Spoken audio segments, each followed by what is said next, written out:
Redevelopment Commission meeting of July 11th. First order of the business on the agenda is a public hearing, so we'll pause the meeting of the Redevelopment Commission and open up for any public comments on resolutions 2023-3R and 2023-4R. Commission members, we do have Reedy Financial here today that can answer any questions you may have. This is the final step in both the decrement process of removing parcels that have negative valuations in the TIF district, and also creating of the riverfront allocation area. As we have discussed before, these both have been approved by the Plan Commission and the City Councils. Back to you for final approval. Final approval, okay.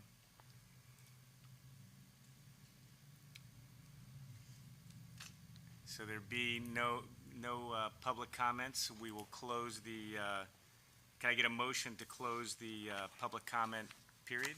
Make a motion. Second. All in favor? Aye. So moved. We'll need signatures today on those both, 2 copies of each, if you don't mind. Okay. Yep. At the end? At the end, yeah. Okay. Yeah, at the end. We'll need just don't leave. We'll need signatures. So back to the regular commission meeting. First order of business is the approval of minutes from the June 6th meeting. Has everyone had a chance to review those, and do we have any comments or questions? If none, can I get a motion to approve? So moved. Second? Second. All in favor? Aye, so moved. Second order are claims. Claims have been circulated prior to the meeting. We have several claims in front of us totaling $282,133.12, plus 4 bond requests for Crystal Beach, Michigan Road, several projects that are ongoing, and this is in the normal process of the payments. Any questions or comments on the payments? If not, can I get a motion to approve and pay? So moved. Second? Second. All in favor? So moved. Turn it over to financial report. And Reedy, if you would like to give a quick update. Well, good afternoon. Cole Fosbrink with Reedy Financial Group. The financial plan is going to include a new page that you'll see on page 8, along with the plan that you're used to seeing with the claims and monthly balance and fund balances. On page 8, you'll see an RDC commitments and contracts page that we have added in. This will show project budget amounts, total commitment amounts, and as well as you'll see budget amount expended and amount remaining and percentage of the budget remaining. You will be seeing this page on there from here on out, and you will see those numbers updating as we get with Tony on those different projects and commitments. But if there's any questions on that. Cole, can you put totals on that for me? Sure. When you do that, that'd be awesome. Thank you. We're going to be adding the original budget as well versus the bid amounts. I've been, in terms of transparency, want to make sure you guys understand where we are. As you see the claims as a percentage of the project that we're approving, and we'll let you know where we are. So we've been keeping that just as an administrative thing, but I think it's important for you guys to see where we are in those projects. I like this a lot because it's a supplement to the quarterly project update that will be, it's in the process of being updated now. And it does, give you a pretty quick glance at how many projects we're working on across the city, whether it be a study or infrastructure or ready or, grocery store or shopping or whatever, but it does give you a quick glance at the total commitments and the amount that's been dispersed and what's remaining to be dispersed. And it all just plays right into the quarterly project update, but also the financial plan, that is on page 7 of the monthly report. Financial report.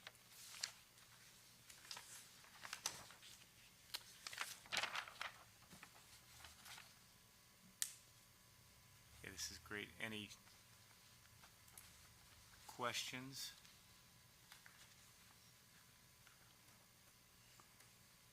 No? Thank you. Thanks, Cole. Next up, old business project updates. Yeah, I thought I'd give a quick project update. I don't know, John, you want to give the one on Sunrise Crossing? We were just up there.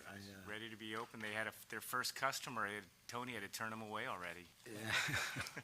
Yeah, Five Below is going to have a soft opening, we believe, tomorrow, as long as the parking lot's finished, but they're due to open this weekend, so we're excited about that.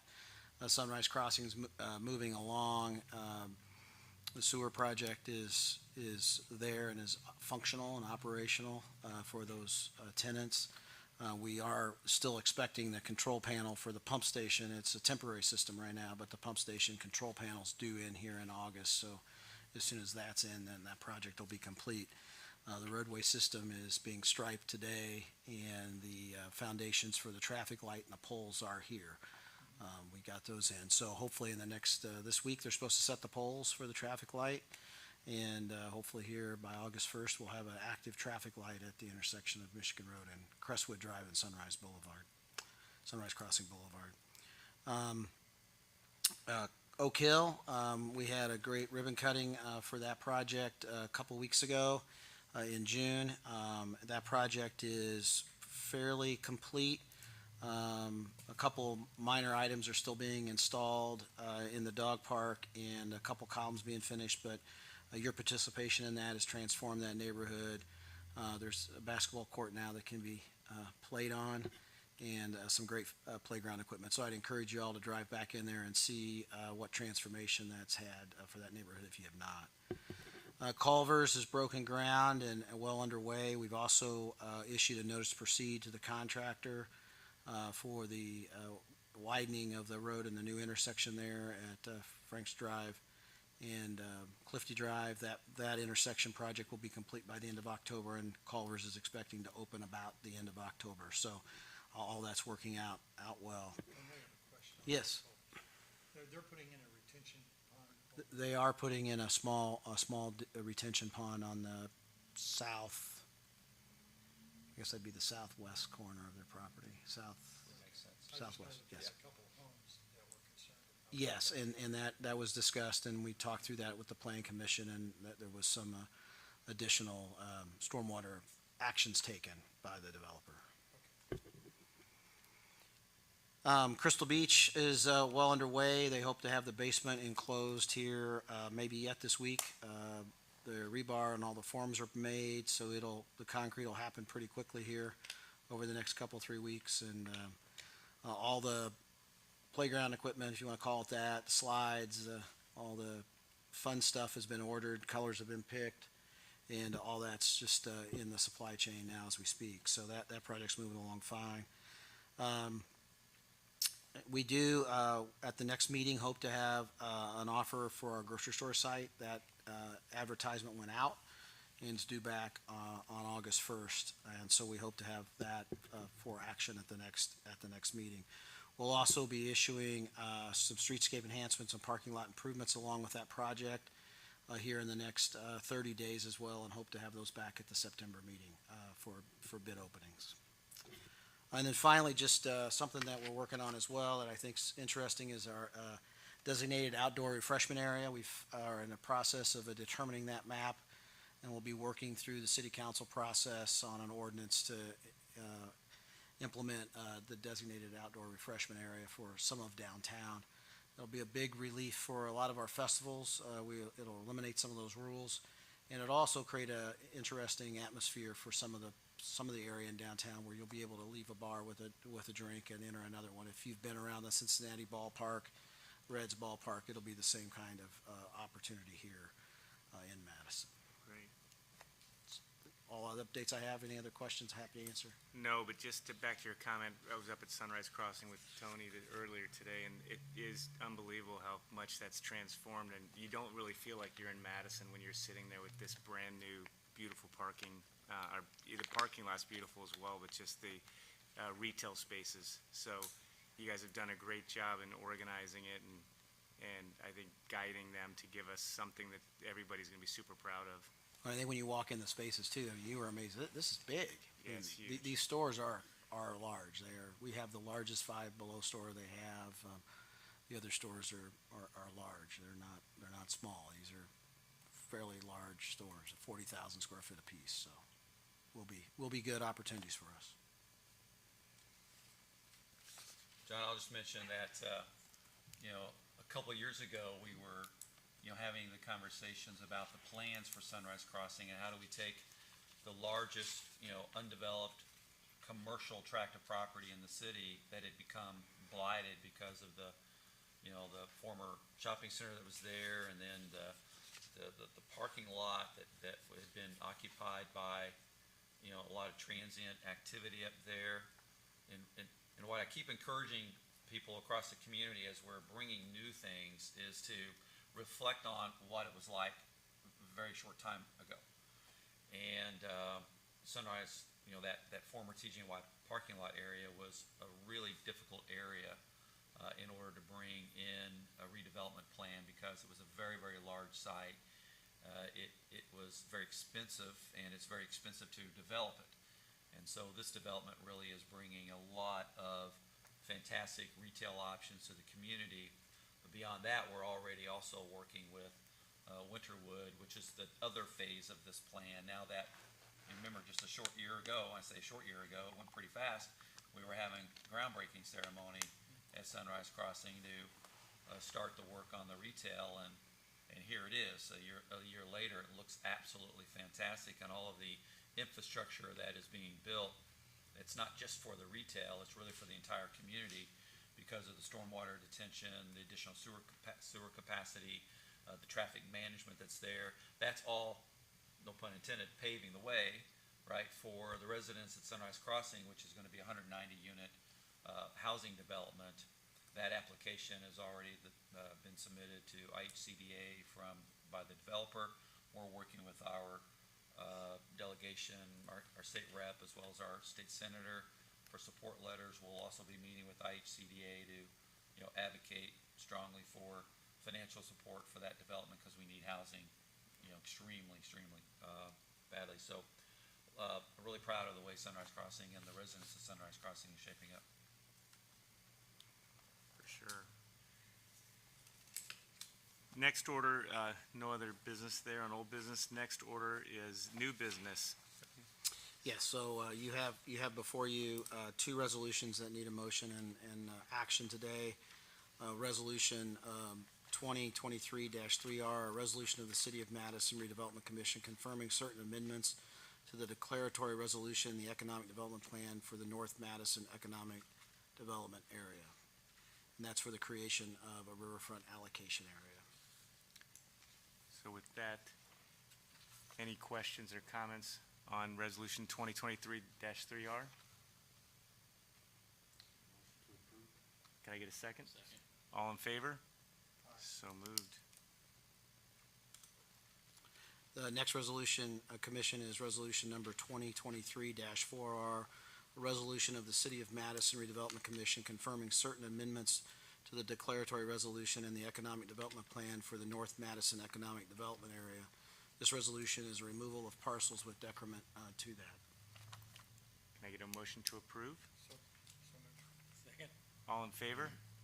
Aye, approved. Thank you. Next item on the agenda is City Matters, Mayor update. Yeah, Tony covered several things that I was going to mention, but June was a very productive month, and I want to thank the Redevelopment Commission because your all's leadership and investing in the Destination Madison plan or our workforce plan or the things that we have been working on together for the last three and a half years has honestly been monumental. Just in June alone, we had the Culvers, as Tony was mentioning. We also had the ribbon cutting for Oak Hill. We had the groundbreaking for Crystal Beach Aquatic Park. We had the dedication for the Mulberry Street Art Plaza, the mural plaza there. And then also the ribbon cutting for Phase 1 of the Overlook, which I think worked beautifully for Regatta and also is turning out to be what we envisioned, right, which was just a transformational investment in Madison's riverfront. That was just in the month of June alone, on top of preparing for what we believe was a very successful regatta that, saw Madison play host to about 30,000 people over the weekend, over 20,000 people for our fireworks show, and almost 10,000 people for the City of Madison Hometown USA Parade. So June was really, really busy. The rest of this, the next quarter, the next 6 months, as Tony mentioned, we'll be working on the disposition plans for the development of the grocery store on Second Street. There's a tremendous amount of activity happening at Madison Railroad. That is being an economic driver for the city of Madison and Jefferson County. We'll probably be asking them to maybe come in and give a report, as well as our Board of Aviation maybe coming in and giving a report, because both air and rail are doing great things for Madison and Jefferson County's economy.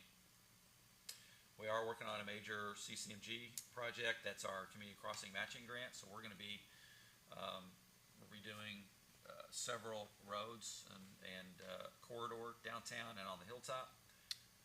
We just recently. You want to announce which roads? Yeah, go ahead. Yeah, I was just going to say, we'll be doing Craigmont Street from Clifty Drive to Mauser. We'll be doing Michigan Road from Miles Ridge to Autumnwood, West Street from the base of the hill to Main Street, Mulberry Street.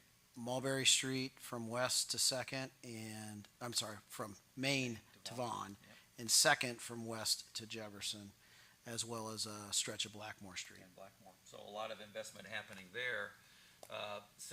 The city council just recently passed an ordinance that we had put in front of them that addressed some procedural issues with regards to street excavations that have been occurring over the course of the last couple of decades that, has caused a lot of damage to our roads. If you drive down, any street, particularly downtown, it is one utility cut after another. Many of them are failing and creating bad potholes. West Street's a great example of that too. We had just implemented a permitting procedure, so any contractor doing work at a city street or right of way now needs a permit. That excavation will be inspected, and then they'll have to follow defined procedures and design specs for the surface restoration. We think that will save us tremendous amount of money going forward on road repairs. That was a big piece of legislation that was approved also in June, in addition to starting to deal with deficit situations at our transfer station operations. So we're modernizing a lot of operations across the city, and redevelopment has such a role in all of that. We're also coordinating with Jefferson County. Jefferson County is going to be replacing the superstructure of the bridge at the bottom of Michigan Hill. At the same time, we're going to be working on the road, but we're going to do our best to make sure it doesn't overlap with NDOT's continued work for the slide repair project on Hanging Rock Hill. They'll be back here in town for a meeting in a couple of weeks, and we're going to go over a lot of pedestrian safety, crosswalk safety, road construction issues with them. They did finish the work they were doing down on Ferry Street and Park Avenue, Highway 56. That turned out nice, but tremendous amount happening. One other thing I want to preview with you to kind of just put on your radar, and that is our PACE program. Our PACE program has been extremely successful over the course of the last several years, driving investment in our neighborhoods. The leveraging, I just got a report today, we're now leveraging the city of Madison through Redevelopment Commission and the appropriated budget through council. We're leveraging those dollars almost 5.5 to 1. So the return back on that investment with just the cost of the match that's being funded through the private investment is some of the best money that we spend. It's been so robust that after tonight's PACE meeting, we're going to be out of funds. And so far this year, we have allocated about $490,000. And then tonight, I think they'll be allocating the final amount of funds for PACE. That's all a prelude up to at the next meeting. I'd like to maybe, as we go through the budget and look forward, ask Redevelopment Commission to consider supporting an additional appropriation this year for some additional PACE investments across the city. if our budget can warrant it. We have a good budget. We have a lot of projects going on. Some of the costs are still fluid. Once we get through and really understand where our grocery store development is at, and Sunrise to get a little bit further down to solidifying their costs, then I think we may be making another recommendation to support PACE if you guys are amenable to it. It's been a good investment to revitalize our neighborhoods. That is creating a great return for us. Those are all my updates. Thank you guys so much. And Mayor, you might remind everybody too about the requirements for PACE on the Hilltop. I think, oftentimes it's a community-wide. It is community-wide, but we're targeted. We had created revitalization areas in the new guidelines that we published in 2020, I think.